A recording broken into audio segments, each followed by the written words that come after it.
All in all, the entire school day ends without a hitch. It could have gone better, mind you, but with the exams nearing, getting out of work before the sun is set looks as though it's a far-off dream for now. At least until they're over, then we have the holidays to look forward to. There really are times when you simply take what you can for the time being. Nothing wrong with that. All I'm hoping for is this will continue until the whole day ends. There's still that promise I made to Ashton, and frankly, the idea alone doesn't sound good. If Isabel didn't talk to them, what makes them think she'll talk to me? It's not like there's a hierarchy, is there? Just because I can handle Isabel's childish tendencies doesn't mean I can do it all the time. Really, those two give me too much credit. But you are her mom. Nevertheless, I'm keeping my fingers crossed, if only because I'm also worried about her, and both Zachary and Ashton deem it important that somebody get a story out of her. Here's to hoping it's got nothing to do with that letter, again. I understand if she feels a bit stressed lately, but keeping that story going on for more than a week is... it's bound to get tiring at one point. Seriously, I merely don't want this to end in another argument. God willing, the cafe's special will help smoothen things out. After all, it's always been food with her. Or money. But mostly food. At this hour, the cafe is usually filled to the brim with people. That's the reason Isabel and I rarely go here during the evenings. It's simply too much of a hassle when we can prepare food for ourselves in the comfort of our homes, and there really isn't much reason to eat out lately. What with life going on a busy streak. No time for long lines, better spend that doing something productive, yes? Lucky there isn't one tonight. Only few people are idling around the counter. 4 of them. In fact, a woman in her 60s and a teenager busy with his phone. Both are just waiting to be served their orders. Oh my god, are you fucking kidding me? The other 2, a posh-looking man and a child who I immediately recognize as Kylie, appear to have not yet picked anything they want. For some reason, my stare lingers at the guy. Though dressed relatively well and looks harmless, I haven't seen him around these parts before. Somehow new to the neighborhood, perhaps? Even so, there's something familiar in him. It feels like I've seen him somewhere before. Man, Rebecca, you have a really bad memory. That also begs the question of why Kylie is with him. Of course, the girl easily takes a liking to anyone who buys her sweets, so it's both a bit worrisome and unsurprising. The blonde bloke doesn't look particularly thrilled with the company though. I tear my eyes away from them soon enough once the guy at the counter appears, ready to take my order. That, and I'd also hate to be accused of ogling strangers. 2, evening special, takeout. He's already punching the order before I even finish. Saying my order out loud is really more of formality's sake and made out of habit. He has known Isabel and I long enough that if we ever drop here, he already knows it's always because I'm buying dinner for the 2 of us. I rarely visit alone if I can help it, but Isabel can sometimes be a bad influence. He gives me a small smile before leaving to prepare my order, while I fish for my wallet when... Look, you little ankle biter. If I buy you the biggest parfait they have, will you please behave? I would just like 10 minutes of peace and quiet. You said you'll get me some bread pudding this time. Yeah, well, darling, they said they ran out of it. Just pick another one so we can be on our way. Their parfait doesn't look as cute as the one Mama bought me. Parfait is just ice cream, sweetheart. It'll melt no matter how dainty it appears. In the end, it'll all look like an ugly puddle. That's harsh, but he makes an ironic point. Now come on, just pick one. It could even be the most expensive one on that list. I don't give a shit. I don't care. Watch your mouth, Luke. What I would give for someone to buy you off my hands right now. What? My whole attention instantly snaps back to them and their conversation. Jumping to conclusions isn't something I'm particularly fond of, especially when all I have are baseless assumptions, but you can't really trust a stranger these days. No one around the cafe seems to have noticed his words either.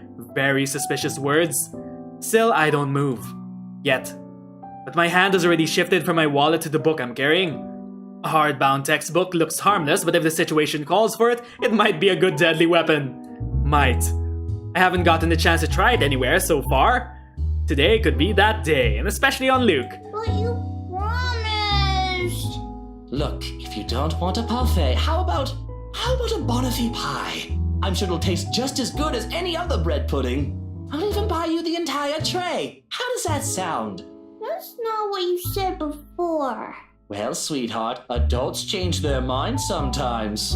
You said if I come with you, you'll buy me a bread pudding, and I did, and now you won't keep your promise. I want to go home. I miss my mom. No, darling, if I remember correctly, and I have a good memory, honey.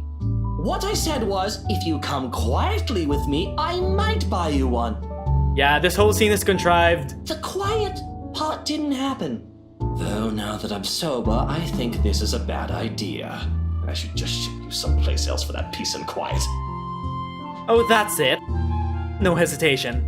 In a few paces, he's within my reach, and without warning, I'm slamming the flat area of the book against his skull. Ow! There's a cry of pain, followed by him instantly crouching down, hands nursing the sore spot.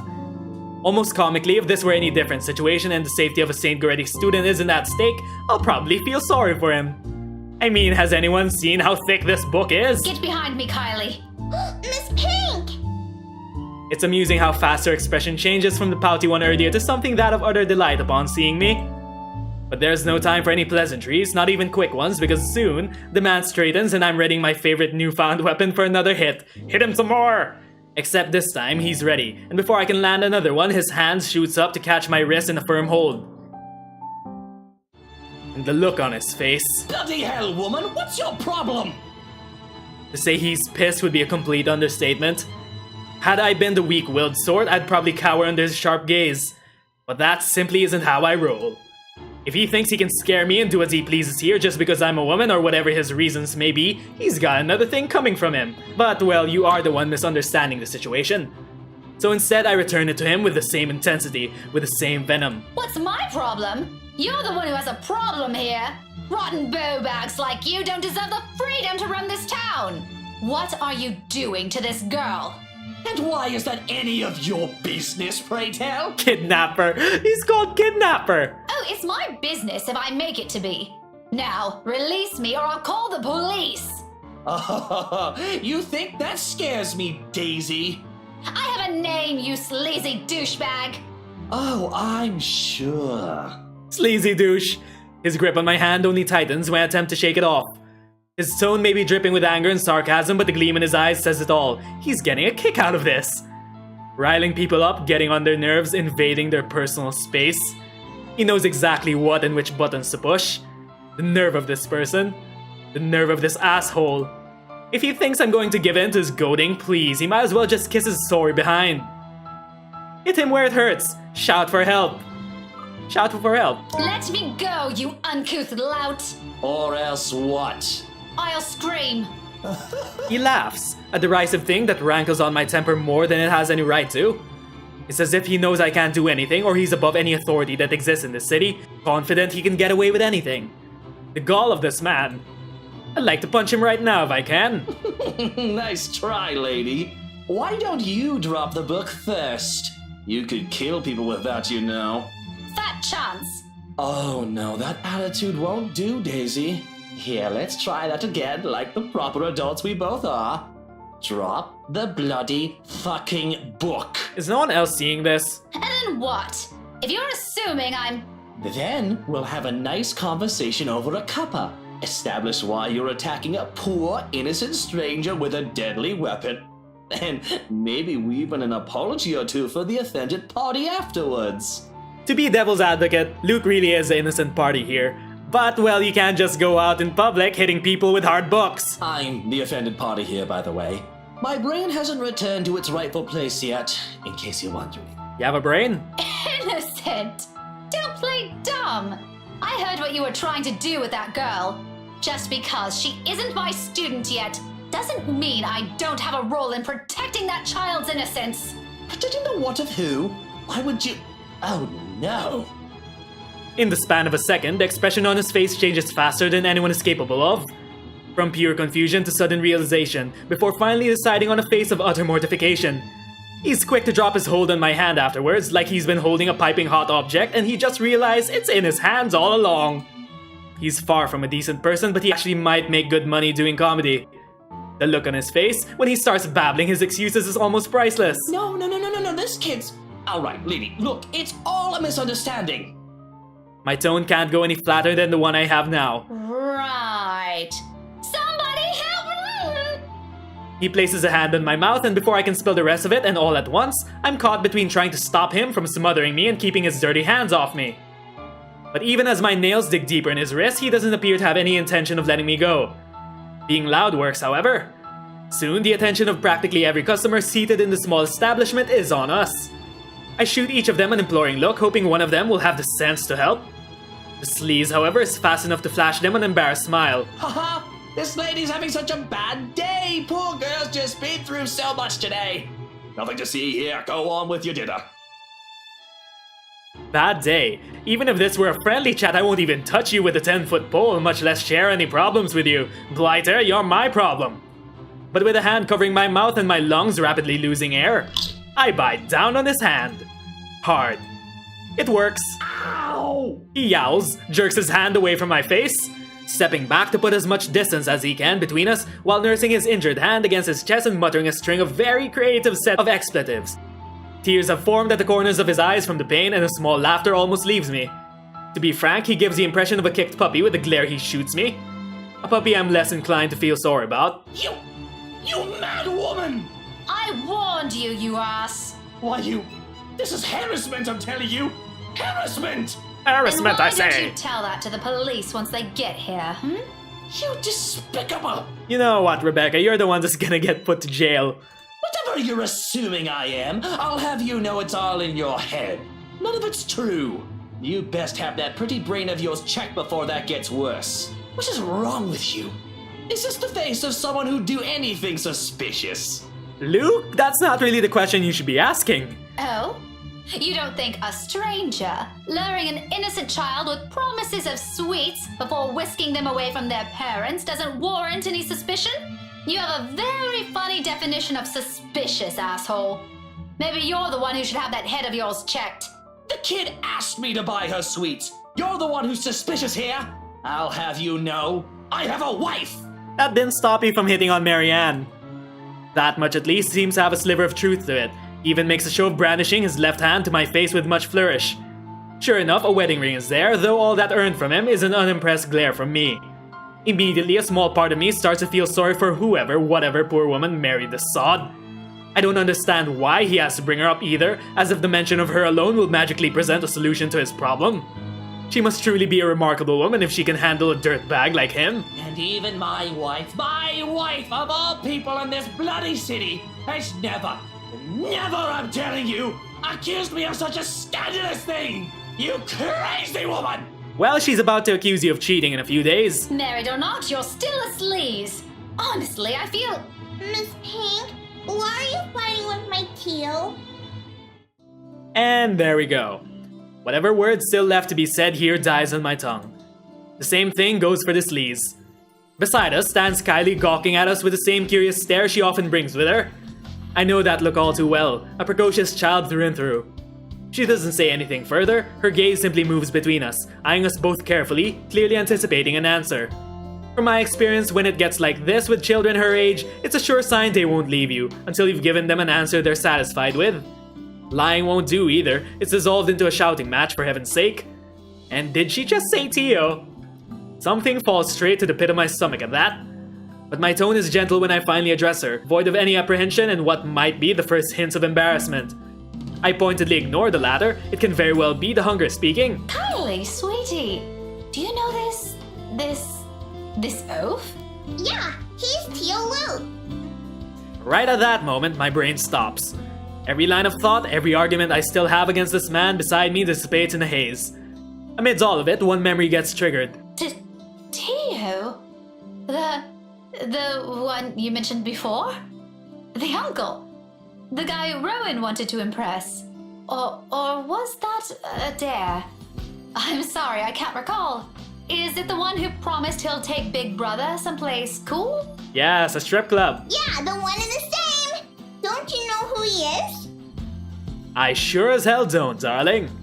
Because if I do, I wouldn't have let everything I've said earlier come out of my mouth. He's my Tio Luke. Gazillionaire extraordinaire the fairy godfather. He's your godfather. That's nice. The one and only. Did I get that right, Tio? More than right, sweetheart. Sleazy douche. I'm sure Miss Pink here understood everything you said quite perfectly. Please don't have us arrested. Whatever it is that landed at the pit of my stomach prior has shot straight up to my face and stayed there. The heat from it slowly spreading to my cheeks, coloring my face in almost the same shade as my hair. If only the earth would swallow me whole here and now. His eyes are on me. I can feel them jeering, mocking. I can't even bring myself to look at him. What's in there?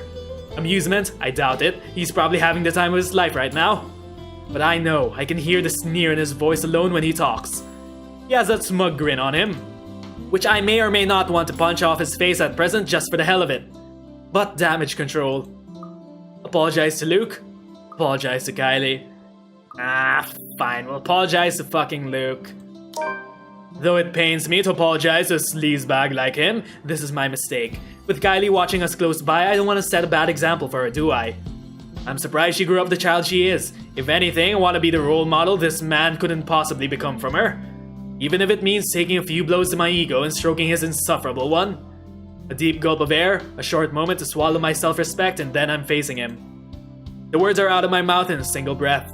I'm really, really sorry, sir. I had no idea. His smirk is impossible to miss. He's not making an effort to hide it, and even so, the smile is so irritatingly present in his tone.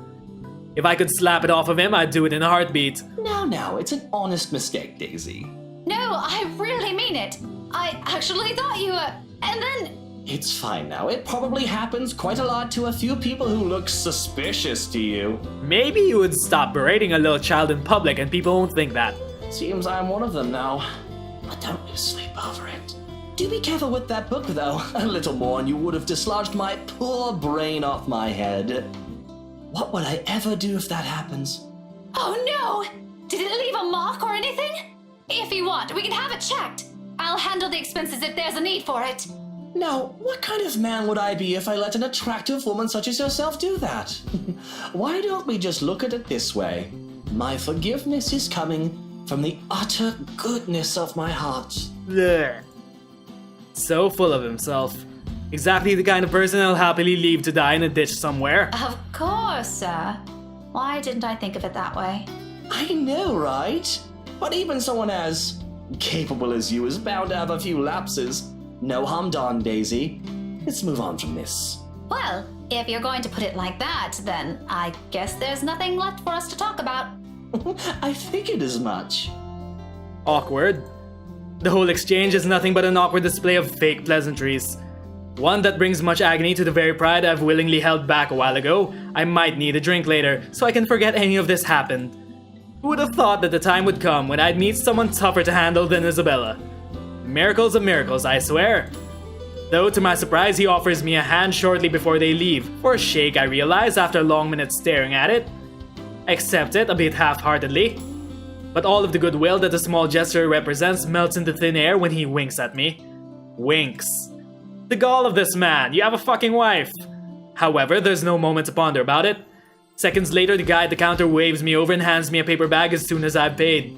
He offers me another smile before I leave. Normally I return it for the sake of returning it, or I don't at all, with the latter happening more commonly. For the time being, I do so freely. After that encounter and the scene we've caused, seeing a friendly gesture being extended to me, albeit from a person I barely know on a personal level, it feels like a reassurance despite bearing no promise of better days. I take what little I can of it with me as I step into the night.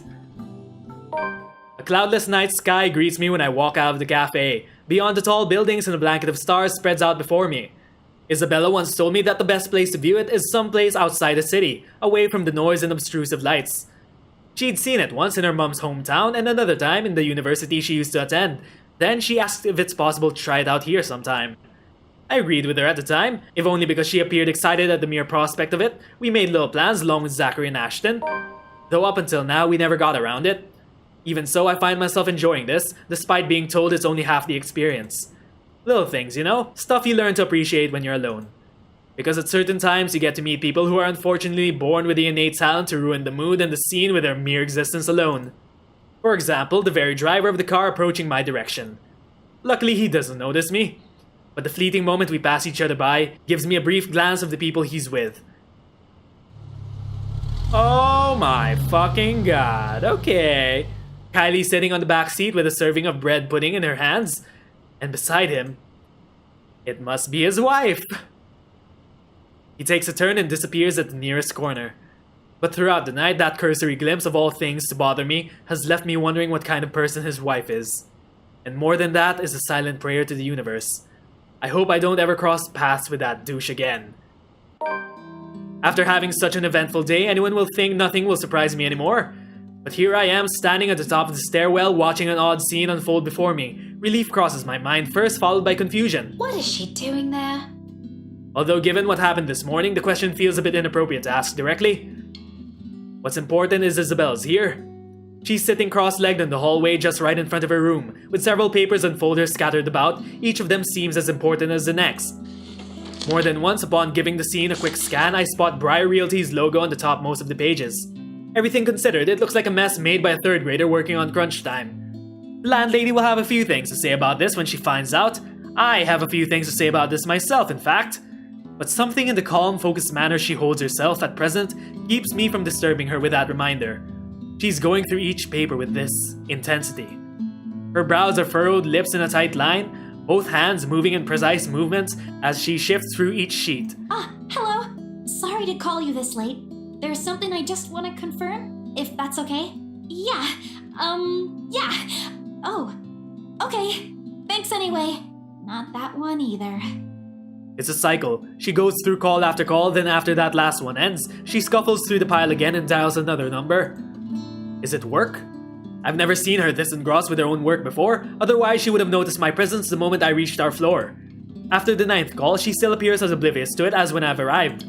When she lets out a loud sigh this time, I immediately take that as an opportunity to interrupt. Isabella, you know the house rules here. At once, her head jerks back and hits the concrete wall behind her with a thump. There's Isabella, I know. Glad it's still there. I allow her a moment to nurse it before speaking again. Becca, you're late. Yeah, I ran into a little trouble at the cafe. But I brought food for the two of us, if you haven't eaten anything yet.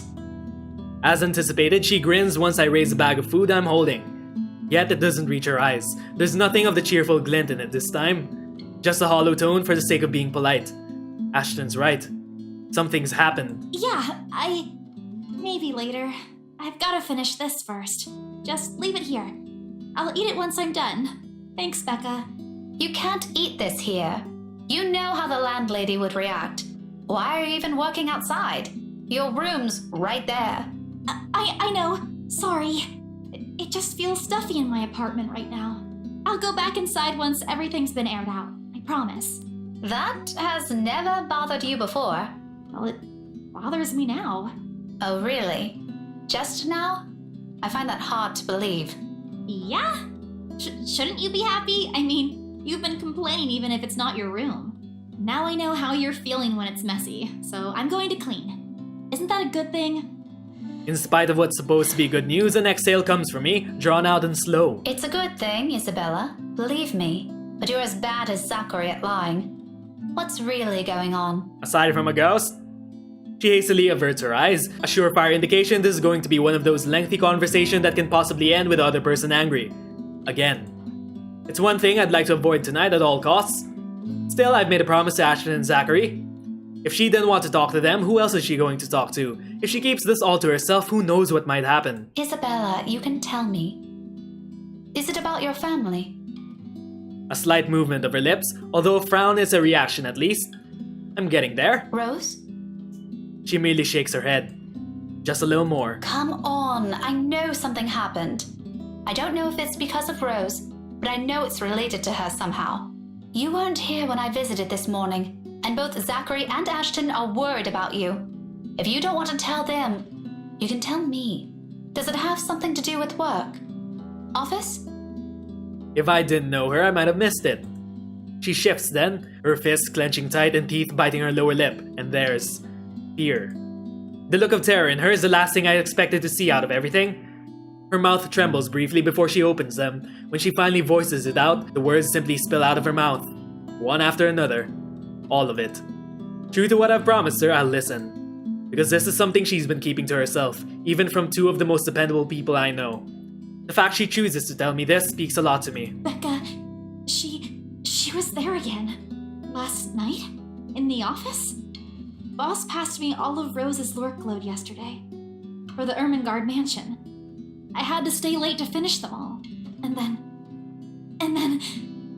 when I was about to go home, I saw her. I saw her again. She was standing in front of me again last night, Becca. I couldn't get away. She was blocking the door. If I hadn't hidden myself, even if I made the tiniest noise, if she found me, Becca, she almost did. If she saw me under my table, I think that would have been the end of it. I'm scared. I'm so scared I won't be able to do anything. By then, her hands are trembling and her breathing comes out in rasping intervals. For a long moment, I let the silence stretch out between us, let her sobs fill it instead. But even as her soft whimpers die down minutes later, there's a heaviness hanging in the air. Not just from her, but also from me. From my exasperations over this whole matter, from my own frustrations over his stupid superstitions, when she could do us all a favor and grow a backbone. She may be young, but she's no longer that young. It's about time to put an end to this. She can't keep going on like this. She's still got plenty of years to live out. Not with the ghost fucking following her, she doesn't. And what if she goes home? What if we're no longer there to keep her fears in line with what's real? Because it is real! What would she do then? I'm more afraid for her, for what that kind of imagination will do to her, than of what some imaginary monster could. But with the manner she's looking at me right now, there's an exception in it, a hope and a plea sewn together. She wants me to believe her this time. If it's like that, then what am I supposed to say now? Is this why you didn't come home last night? This again? What she wants to hear or what she needs to? As much as I want to set her straight, a reprimand isn't what she needs right now. With that pouty face she's giving me, I doubt it'll even end well if I push it. I know her. When she wants to be stubborn, she's stubborn. But there are moments when she can be acquiescing too, times when she'll be more accepting of what I tell her, despite her inclination to disagree with it. That talk can wait. In the meantime, I'll be the ear that listens to her without judging her, without criticizing her, despite my own opinions of it. You should have called me. She stares at me like I've grown another head, and the laughter slips out before I can stop myself. There? I can't do that! What will you do? Hit her with a book? You'll be dead before that happens. And That isn't what I'm talking about. After you got out, you should have phoned me. You didn't have to go to Zachary's. The corners of her mouth curl up, a sheeping smile by general definition, but this is Isabella. Her smiles are never half-hearted, never lacks her high spirits. In spite of this, I know everything's going to be okay. Somehow. After all, she's learned how to pick herself up long ago, long before we met. oh, yeah. Sorry. I don't even remember how I ended up in Zach's place. I was in a hurry to get out of the office, and it was already late. Besides, I don't really think you'll believe me if I wake you up over something like that. That's beside the point. True or not, there are people who will always be concerned about you. There's Zachary, but he's the first person you went to, and you didn't tell him anything. You just slept there. There's Ashton too, and me. But how do you think I'll be able to explain to your aunt or your family if you suddenly disappeared? Think about that. Right. I'll remember that next time. Then she grins. Playful and mischievous, a preamble to an old banter. It's still not quite there, still not quite her usual self, but with it I know we're bound to get her back soon. Mom. I told you not to call me that. I send an elbow to her side for added measure, but when laughter follows a familiar gesture, none of it is unexpected. This is what's comfortable. This is how we've found equal ground despite our stark differences. So for the moment, I accept things as they are. Afterwards, a hush stretches out before us. For Isabella, this is rare. This isn't her. Yet in this moment, as she fiddles with the edge of another paper near her, as she hugs her knees close to herself and lets a pensive expression linger on her, it feels strangely fitting. As if this is where everything's supposed to lead to if we followed it long ago. Seconds later, the moment is broken by the sound of a door easing open and a voice begging some little piece. How many times have I told you girls not to loiter around the hallway? It's noisy. Some people here are trying to sleep. Hello there, landlady. Quiet down or go do your talking inside. I'm pinning a memo to your door the next time this happens. Millennials. Oh, fucking Christ. Sorry. We won't do it again. You'd better. The door closes and Isabella starts gathering the mess she's made, carefully stacking them all in her arm. At a loss for what to do, I help pick them up and for the first time, I get a closer look at it. Completely unintentional, of course. but it catches my attention nevertheless, and a confused frown makes its way to my face. Why is she looking through this? I look to her for an explanation, but she merely ignores the question in my eyes, takes the paper off my hands, and finishes clearing up. The last paper she puts on top is a letter. The one she supposedly found in the mansion and was probably the root cause of all this odd behavior. I shoot her a questioning look for that too, but all she gives me is a smile. And in a halting tone so completely unlike her, Becca, I'll find a way out of this. You guys don't have to worry about me. Anyways, I should go. I'll see you later. Where are you going? Getting myself some food. Don't wait for me. Isabella walks away before I can stop her, before I can remind her I've brought food enough for the two of us. She quickly disappears down the stairwell, while I'm left standing in the empty hallway holding 2 bags of takeout. One of them will go uneaten tonight. Just an innocent passing thought.